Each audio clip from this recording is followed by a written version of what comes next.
Hello everybody, Kaz here, Surrey Auto Works, and today we're going to be having a look round a disastrous camper van build.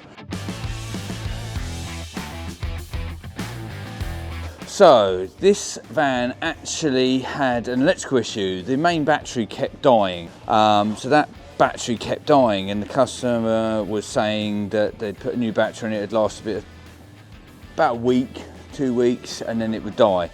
So under more investigation, we then found out that it has a split charging system and electrics inside the van.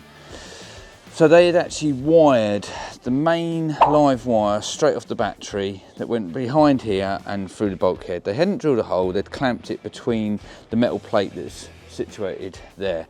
Now it does have a rubber bung at the bottom, but not the right way to do it. It's meant to have a hole drilled and it can go through and then go into the cab through the other little hole at the back there. We don't do it quite that way. We go out another hole down in here. You can see that just there, and then go in and underneath the carpet and normally situate the leisure battery underneath the driver's seat. In this case, they decided that they were going to run the wire, this is the wire, along underneath the rubber mat, underneath the seat, and then come across and put a joiner in just over the corner here. Hopefully you guys can see, we obviously disconnected all the battery at the minute because of this reason. Where they had clamped the seat down, they had actually clamped into the live wire. Then where it had a join in it, very poorly done, that had also been shorting out. So you can see where it's actually clamped down into it. So this wire was actually heating up, draining the main battery, and because there's no fuse, it wouldn't blow the fuse. The fuse is actually located much further back where they've put the leisure batteries. So I'll walk you around the back here and I can show you that as well. So these two leisure batteries were actually fitted in the back. 2 leisure batteries on one of these vans is plenty enough for power. So inside here, the first fuse from the front is actually located just there. Hope you guys can see. So that wire from there all the way up to the front was a live wire shorting out, and there's no chance of that fuse blowing. Then it went into the split charger. This should be located up the front of the van, close to the battery. That's where we normally mount them. So it then has a pickup wire. So this initiates the split charging system as soon as the van is running and the alternator is putting out more than, I believe this one cuts in at 13 volts. And then that would then charge your leisure batteries. So because that was all shorting out, it was causing issues. This was only picking up from these batteries, so it wasn't properly kicking in. Therefore, these leisure batteries never were getting a full charge. In turn, it's now damaged the leisure batteries. So these aren't mounted properly. They've just not even cut wires down to size. The terminals weren't done up tight. They haven't been crimped on properly and just some electrical tape wrapped around them. There's loads of problems. This is a massive problem in the camper van world, that people do self-builds, but they don't know what they're doing. When it comes to electrics, get a professional to do it. These customer, they're very lucky. It didn't catch fire, cause other damage, etc. But coming into us, we've been able to point out all the problems. We're going to pull all this out, redo it for them, get it correct. I mean, if you want to attempt it at home, go for it. But book it in with somewhere like us so we can run through it and, oh, knock that down. So we can go through it, checking all the electrics, making sure everything's safe, and it's going to do what you intend it to do. Another thing, so they'd fitted this fridge as well, and it's not even screwed in. So the customer complained it wasn't working properly. The reason it's not working properly is, one, because of the power issue. It would drop down too much on those leisure batteries, which isn't enough to power this up, and it wouldn't work. Number two, where it isn't actually fitted and the van was moving around, the fridge was getting upset and would shut itself off because it wasn't stable. It's very simple to fix these in place. You pop off the little caps here and here, same on this side, and you can screw the unit into the sides and then put the caps back on again. That's how they're designed to be fitted. Lastly, in these cupboards here, let's just get a light. I can show you. Running the wires behind there, all of these wires that are just scattered behind this unit are live wires. They shouldn't be allowed to be pulled out and left just dangling around like this.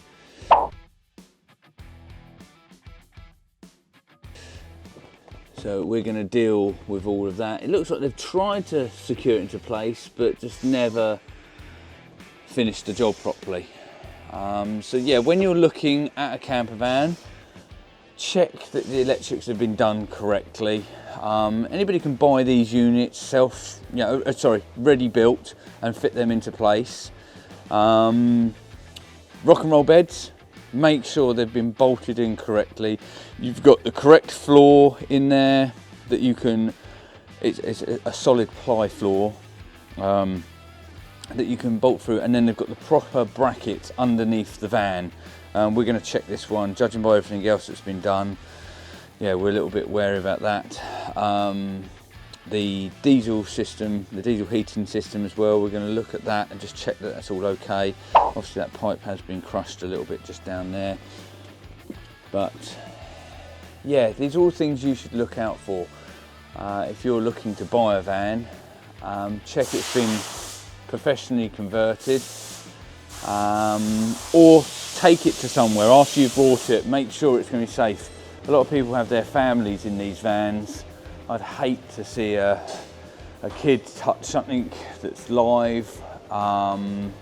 If it's got 240 system in there and it hasn't been wired in properly, it will kill them. Yeah, book it in with us, and we can give it a habitation check and just check that everything's in the right place. Things like gas as well, they need to be checked, that there's no leaks on the pipes. So we're inside the van now and we're just dealing with the electrics. We've taken off this little cover that was inside the cupboard to reveal another nest of disaster. We've got things like this blue wire just here that just goes across into this switch. It's just kind of wedged into there. Electrical connections that don't have any spade connectors linked across one to the other. We've got that 30 amp fuse just there that's then goes down and then has another fuse in line there, and we've got the wires that are trapped behind the unit. There needs to be a nice little cutout just down there. But yeah, we're going to have to tidy all of this up and sort that out. So yeah, more to add to it. Hopefully we can utilise most of it that's here. We just need to do it in a much better way. So yeah, we will carry on, get all this into place, and keep you updated with some more videos as we do it. So this is how we wire in the split charging kit. First of all, you start off with a positive from the battery as short as possible to a fuse. From the fuse you come to the split charger kit. So this one cuts in at 13.7 volts and out at 12.8 volts. That means that when the van's running and the alternator kicks in, starts charging the battery comes up to 13.7 volts. This will then engage, the little red light will come on. That is done by the earth lead. So you have one coming in from the battery into this. The earth lead is the black cable coming out of that goes onto the battery, and then the other one coming out is the cable that we're going to run underneath the van right the way along to the leisure battery. The van is all complete now, so we've dealt with the electrics for the fridge. That's all working, powers up nicely, and it's all secure as well, so it's all been fitted into place.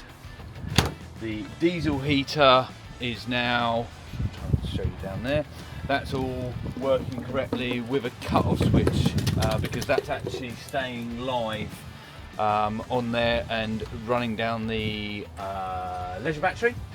So that's all been dealt with now. The electrics in the box have all been done as well, so that's all secure and safe, and the correct fuses put in there.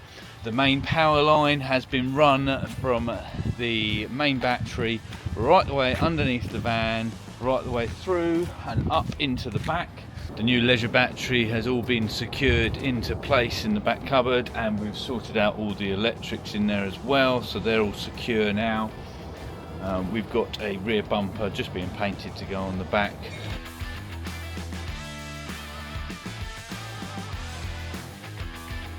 So that's sorted as well, and all the electrics in the cupboard up here are all sorted as well. I just wanted to point out as well, this van is not one we have converted. This was done by somebody else in a very poor way, and we've tried to rectify as much as possible. Obviously there's a budget on it, the customer didn't know any of this was a problem, and they kind of needed it put back as best we could without spending too much money. So we've done that, they're very happy. We're going to get the back bumper on, it's just being painted at the minute like I mentioned, and then this one is done.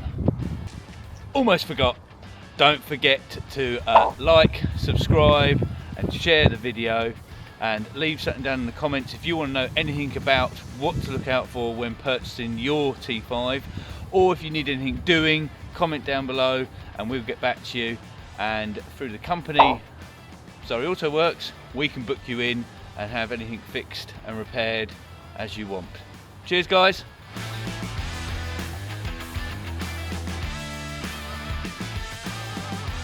It could have gone horribly wrong. Thank my lucky stars. Yeah, pretty dangerous.